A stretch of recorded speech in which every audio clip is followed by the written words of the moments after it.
Então vamos iniciar, vou gravar aí essa aula, né? Hoje então nós vamos abordar sobre a situação de aprendizagem 2, ok? Antes de prosseguir, Marcos, vou passar aí um vídeo motivacional da indústria, a gente inicia a aula logo em seguida, tá bom? Vou compartilhar minha tela aqui, logo em seguida a gente inicia a aula.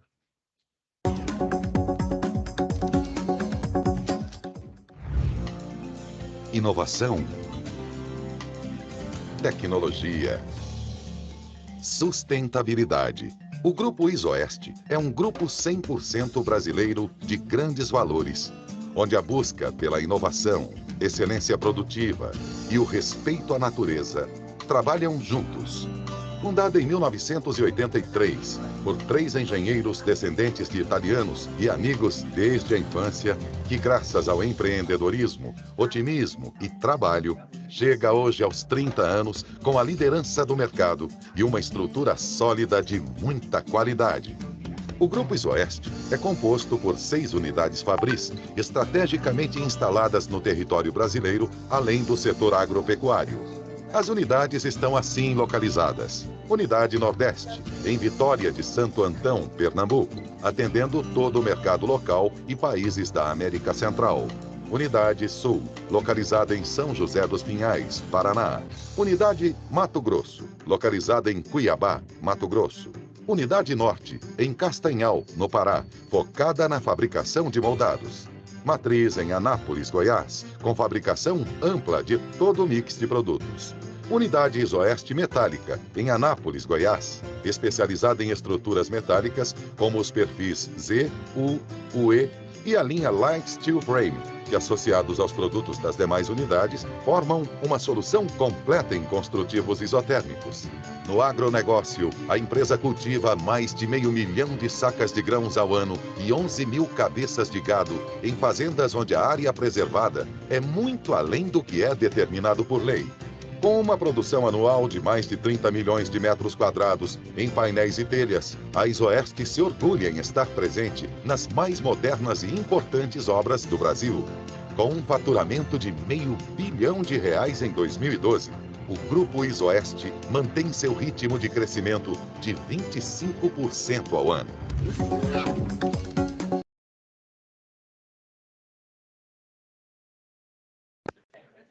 Bom, então vamos iniciar aí, Marcos, deixa eu fechar aqui, compartilhar de novo, né?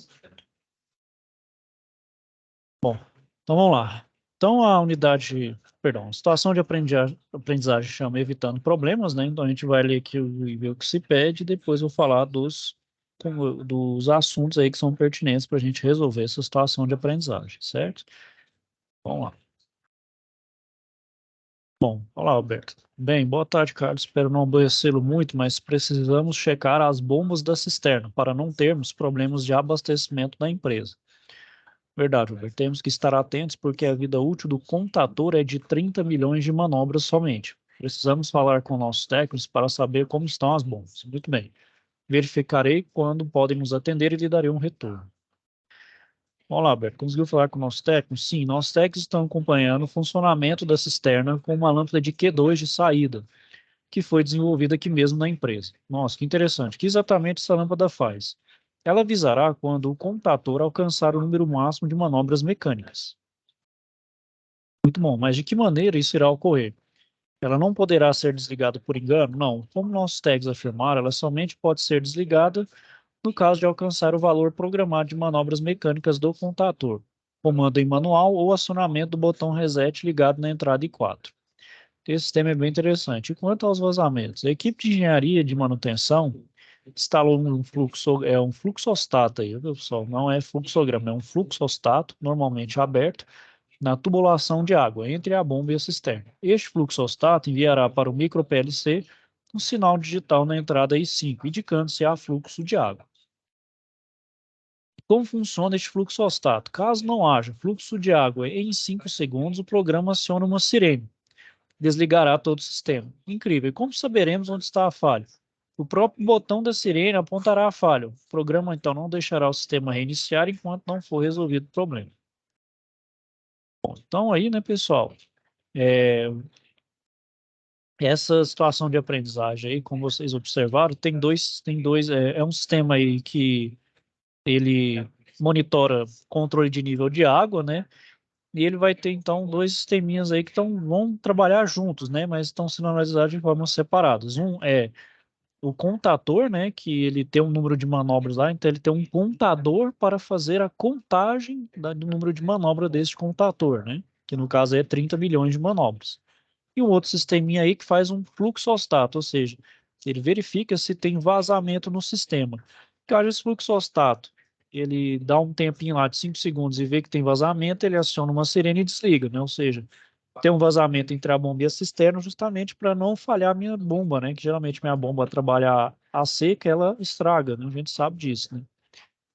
Bom, então o que que vai ser feito? Essa primeira etapa, vocês vão pegar então essa situação de aprendizagem e vão interpretar ele lá na aula presencial, junto com o professor, certo? Então, essa etapa que vocês vão fazer na aula presencial. A segunda etapa, depois que estabelecer o funcionamento da cisterna, vocês vão fazer então, vão compreender o funcionamento dela, certo? Esse aqui é com relação a. Deixa eu só ver aqui. Esse primeiro aqui é com relação ao contador, certo? Esses três, na verdade, vocês estão vendo aqui que são 6 anexos, né? Na verdade, são 3 programinhas que estão em CLP, do programa do Click Edit da VEG, que é o CLP da VEG, né? E os outros 3 anexos são relativos a esses programas, só que em formato de arquivo mesmo. Ó. Quer ver? Eu vou baixar um aqui, ó, tá vendo? Ó? Esse aqui está em formato do Click Edit e esse aqui está no formato de arquivo. Então, são três programas que lá na aula presencial vocês vão analisar cada um deles, só que apenas um deles vai estar correto. Aí vocês vão identificar qual é o programa correto, né? E fazer a implementação dessa lógica ladder, né? Lá na planta didática, lá na escola, certo? Essa, então, é a segunda etapa. A terceira também são 3 programas, só que agora esses 3 programas são relativos à implementação do fluxostato. Da mesma forma, são 3 programas em que um deles é o correto, os outros 2 estão errados. Achou o programa correto, analisou o programa correto, a lógica correta, vocês vão implementar ele na aula lá presencial. Obviamente, pessoal, dependendo do tempo e da dinâmica, vocês podem até estar dando uma olhada até na simulação por ladder, ver qual funciona ou não, para vocês verem também o que é de fato, como funciona corretamente, tanto um quanto o outro, ok? Então, entendido até aqui essa parte aí que vai ser feito, Tranquilo. certinho? Então, isso aí que vocês vão fazer na aula presencial. Então, esse aqui praticamente é da aula presencial. Então, o que vocês vão fazer à distância aqui é participar do fórum de discussão sobre justamente o que foi feito lá na aula presencial, fazendo também, fazendo embasamento teórico, né, fazendo uma argumentação sobre os circuitos apresentados e também fazer, obviamente, pessoal, comentários pertinentes também dos outros colegas, né? Nada também de forma amigável e de forma respeitosa. Então, essa é a parte da distância. Bom. Então, né, pessoal, como a gente está lidando com programação em CLP, né, então a gente vai lidar com um controlador lógico programável. Né? Então, muitos aí já sabem, já conhecem, né, ele vai ser um tipo então, de computador industrial para ser programado para executar tarefas de controle. Então, ele tem, então, enorme facilidade para alterar a lógica de controle. Então, ele é utilizado para trabalhar com múltiplas entradas e saídas. Né? Conforme, então, o número de entradas e saídas, ele pode ser classificado como de pequeno, médio e grande porte, né? No caso aí da situação de aprendizagem, pessoal, essa nossa situação de aprendizagem, como é uma situação aí bem específica, não, ou seja, a gente precisa utilizar apenas um CLP de pequeno porte, já que não vai se utilizar tantas entradas e nem tantas saídas, né? Então, no caso, a gente usar aí um micro CLP. E a gente sabe também, né, pessoal, que o CLP veio com o intuito de substituir, né, aquelas lógicas de contatos, né, as lógicas de contatores, que davam que dava grandes painéis com uma lógica muito complexa, né? E o CLP veio justamente para simplificar isso, né? Então a lógica eu coloco tudo dentro de um de uma memória de um CLP, né? Então fica praticamente o CLP que organiza tudo, só organiza as entradas e as saídas, né? E toda a lógica de funcionamento fica dentro da sua memória. Bom, então o que que vem a ser, né, pessoal, o micro CLP, né? Então ele é um controlador que ele vai ter então de 15 a 128 pontos de entrada e saída e vai ter uma única fonte de alimentação, geralmente é 12 ou 24 volts. A CPU, né, que é onde fica a memória dele, e os módulos de entrada e saída. Eles vão possuir memória programável para armazenar internamente as instruções para implementar como funções, lógica, sequencial, temporização, contagem aritmética, ou seja, todas as funções que o meu CLP organiza ali dentro dele, né? Que ele calcula ali, né? E também, né, pessoal, são utilizados em controle de automação, sistemas e máquinas de pequeno porte. Então, suportam uma grande variedade de modos especiais, vendidos separadamente, como as entradas e saídas analógicas, né?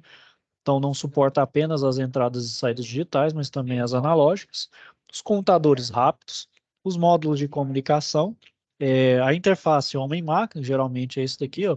Pode ser nessa aqui uma tela mais simples, que usa os pixels, né? Ou são aquelas mais complexas, até como touchscreen. A expansão de entrada e saída, né? Bom, então a principal vantagem da utilização do CLP, né, pessoal, é a possibilidade, então, de alterar a lógica de funcionamento, então, sem alterar as conexões físicas das entradas e saídas. Então, essa alteração ela é possível, né, porque no CLP não há conexão física entre os dispositivos de entrada e saída.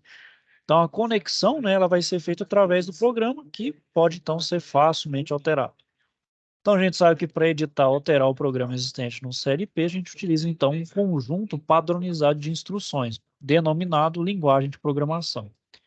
Então, os micro CLPs utilizam basicamente duas linguagens de programação, que é a linguagem Ladder, né, que foi feita para o pessoal mesmo da área elétrica, que faz simplesmente aquela tradução daquela lógica de contato, né, aquela lógica de contato tradicional, para um diagrama Ladder em formato de escada, ou seja, pega aquela programação de cima para baixo, que tem aquela lógica de contato, e coloca ela na horizontal, né, com os contatos e as bobinas referentes. Outra programação é o diagrama de blocos de funções, né, que também já é um pouco mais complexo, à medida então que o usuário vai ficando mais experiente com o CLP, né, ele vai então utilizando essas novas formas de programação. A gente sabe também que tem até a linguagem estruturada, que fica bem parecido com os algoritmos que a gente utiliza, por exemplo, aqui em programa e linguagem de alto nível, né?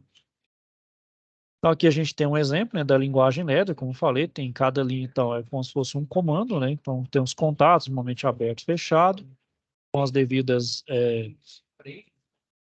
nome das variáveis, as saídas, que é as bobinas, e a linguagem de blocos, que já vai ter uma certa complexidade, por exemplo, em relação à Ladder, mas que executa a mesma programação, certo?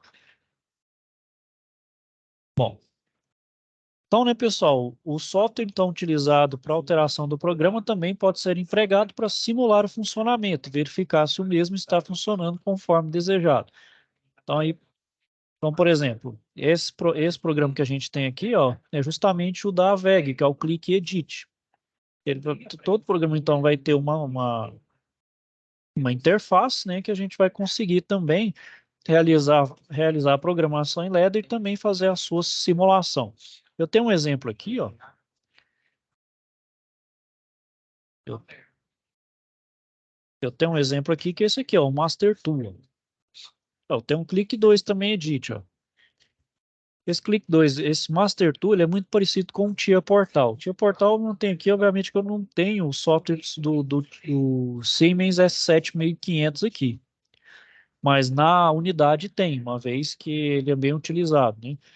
E esse aqui, ele tem uma interface muito parecida com o Tia Portal, e ele é baseado também no Codesys, ó. Vou abrir um aqui, ó,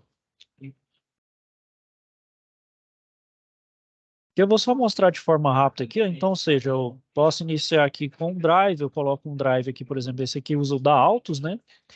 Aqui eu coloco o meu programa, então aqui eu coloco o meu programa com as devidas entradas, saídas, e aqui eu posso gerar comentários, né? E colocar também o nome das minhas variáveis. Feito aqui, ó, eu posso então gerar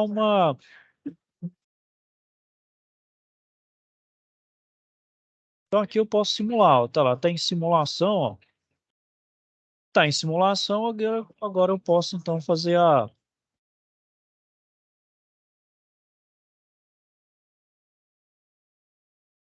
Deixa eu...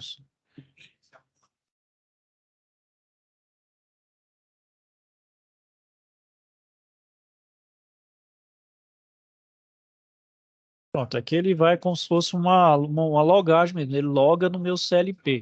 Então aqui, ó, tem as minhas entradas e minhas saídas, onde eu faço as manipulações, ó. Então primeiro eu coloco um iniciar aqui, ó, pronto, aí ele vai... Posso ir manipulando as minhas entradas e ele vai fazendo minha saída conforme a lógica que eu aplico aqui, certo? Que é só para mostrar de forma bem didática mesmo, bem rápida aqui para vocês.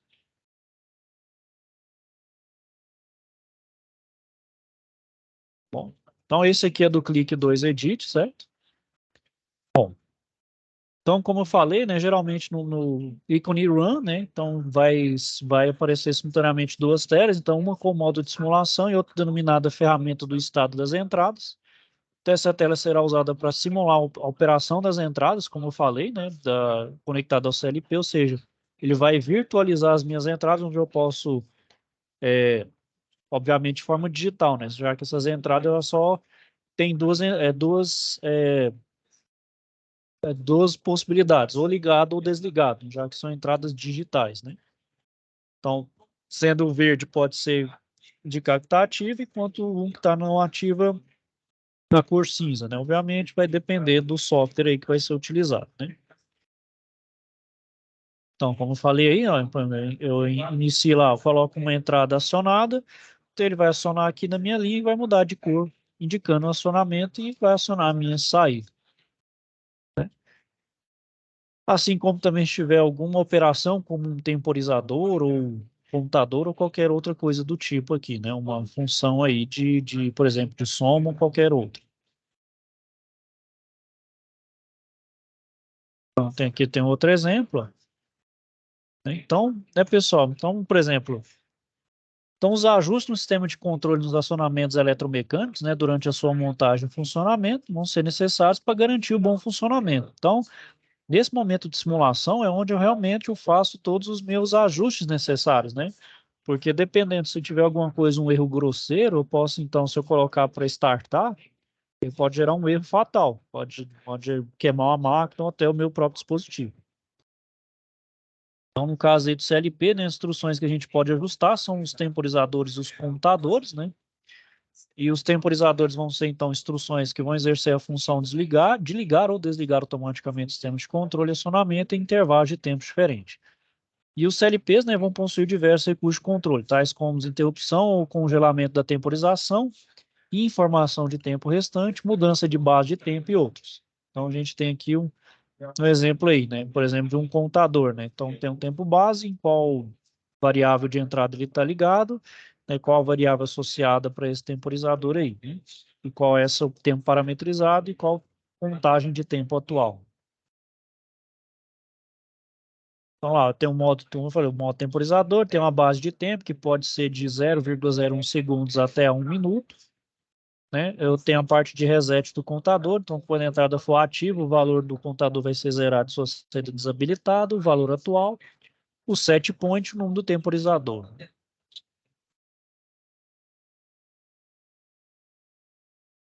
Bom, os contadores também, né, pessoal, assim como os temporizadores vão ter instruções também que vai ter como função contar eventos, ou seja, vai ser feito através de transições falsas ou verdadeiras na linha de controle. Faz contagens mesmo como se fosse contagem de pulsos, né? Então esse evento pode ser, por exemplo, a contagem de peças de um misteiro.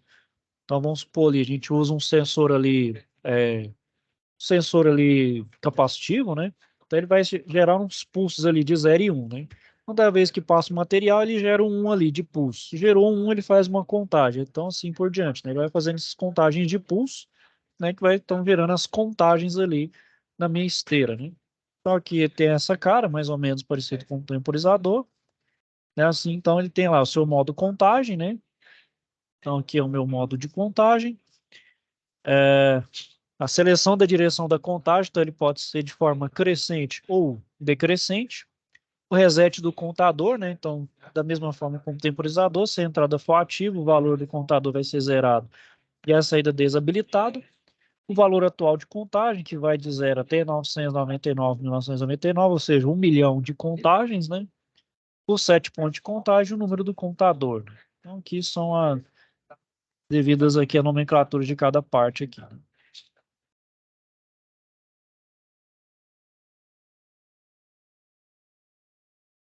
Bom, pessoal, então os temporizadores também, né, podem ser usados para auxiliar na manutenção de equipamentos. Então, eu posso usar eles não meramente para entrar na lógica do meu programação, mas auxiliar na própria manutenção, como controlar o intervalo e o tempo de lubrificação de um motor ou parte do equipamento.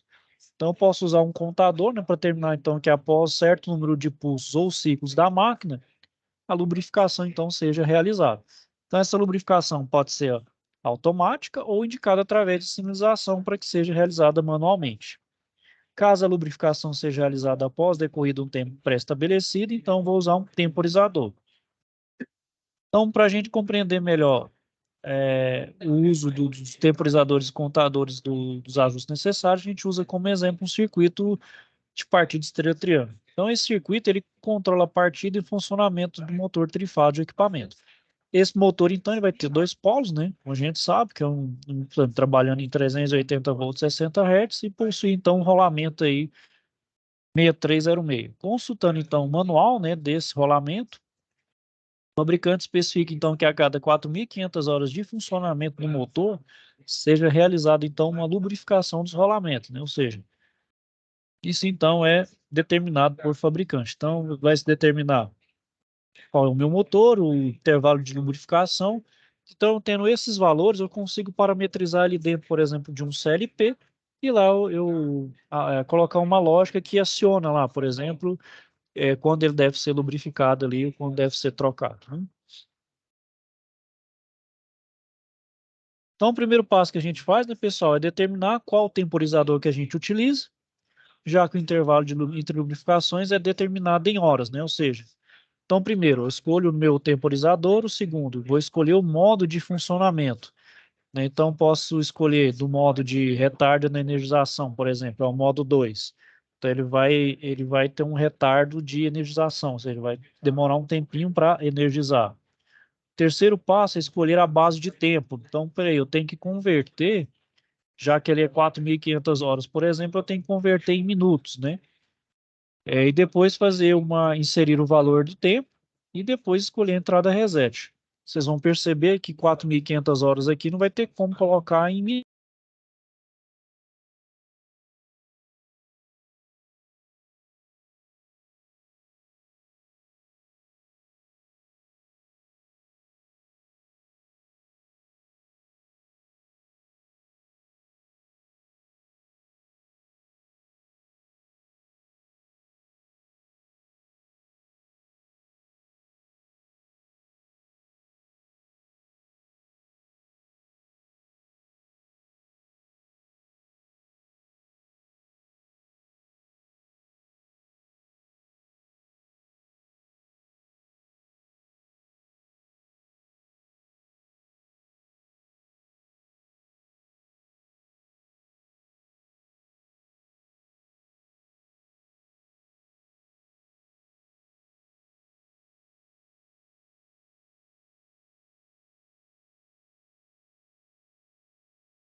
Bom, pessoal, tivemos aí um pequeno problema técnico aí na aula, né? Foi uma queda de internet aqui no nosso núcleo. Bom, deixa eu só continuar aqui, então. Como eu estava falando, né? Então, o temporizador aqui, vocês vão perceber que, por exemplo, o intervalo que a gente tem ali de lumificação é de 4.500 horas. Só que vai extrapolar esses 9.999 minutos.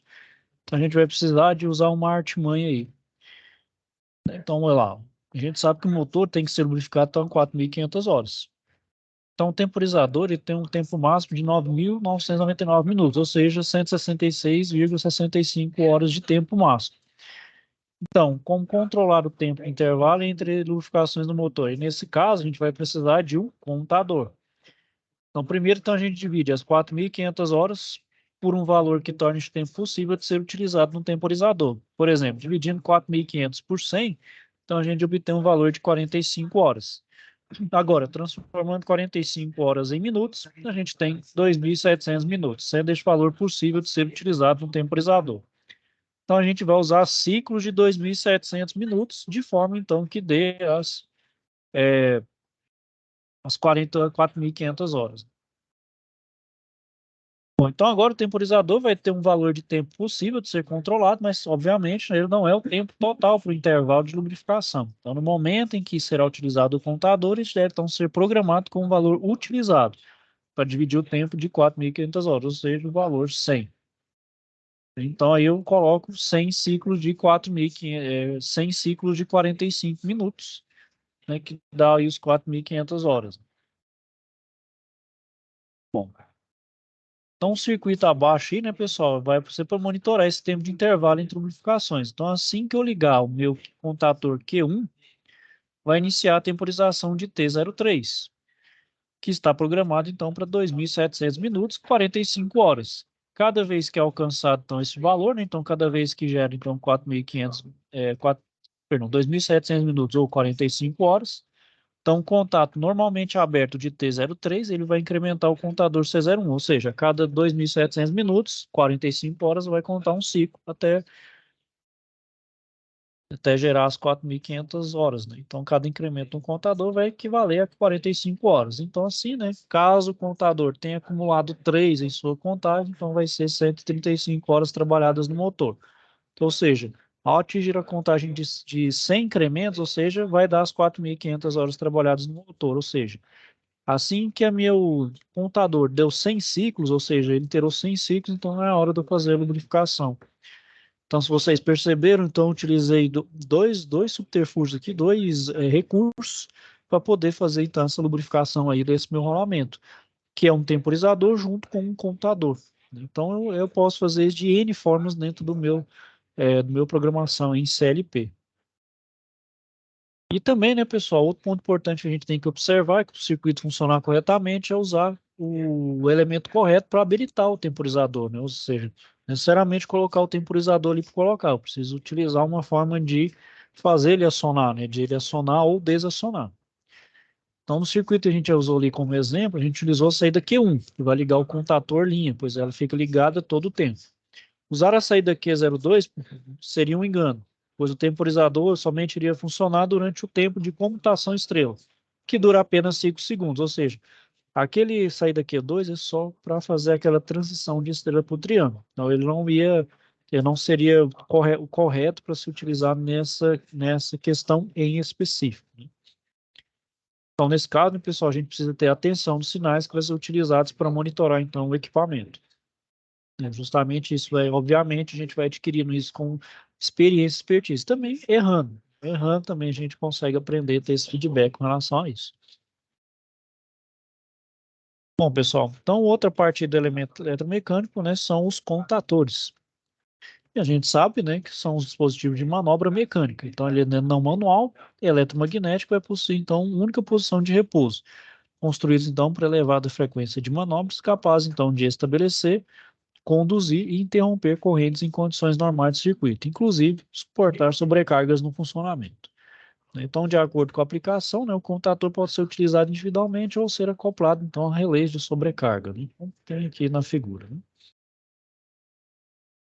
Bom, então a vida útil mecânica, né, de um contator ele é realizado por ensaios, né? Ou seja, cada fabricante vai fazer um ensaio com aquele contator para determinar aquele número máximo, né, de manobras que ele tem por vida útil, né? Então, vai determinar o número de manobras sem carga que o computador pode realizar sem apresentar, obviamente, os defeitos mecânicos, ou seja, até o momento que ele deve ser trocado totalmente, né? Então, esse ensaio é realizado com o computador instalado sob condições usuais de serviço com caixa de funcionamento então intermitente. Então, a manobra de um contador está relacionada ao ligar e desligar.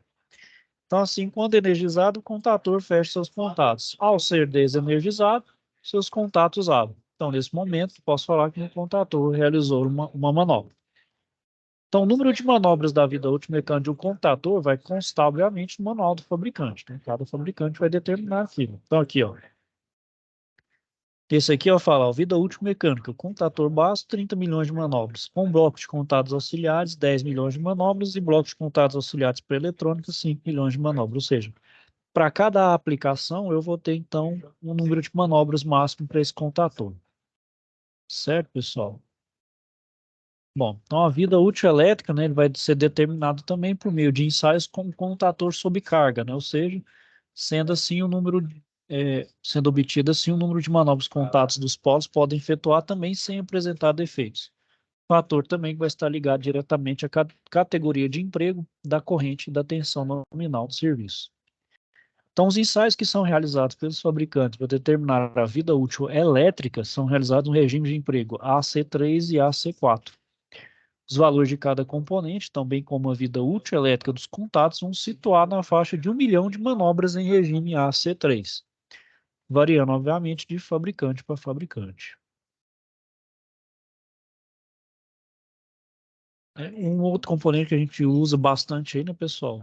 Parte mecânica, eletromecânica é o selo, né? Que ele é utilizado nos equipamentos rotativos, aí, como as bombas, compressores, misturadores.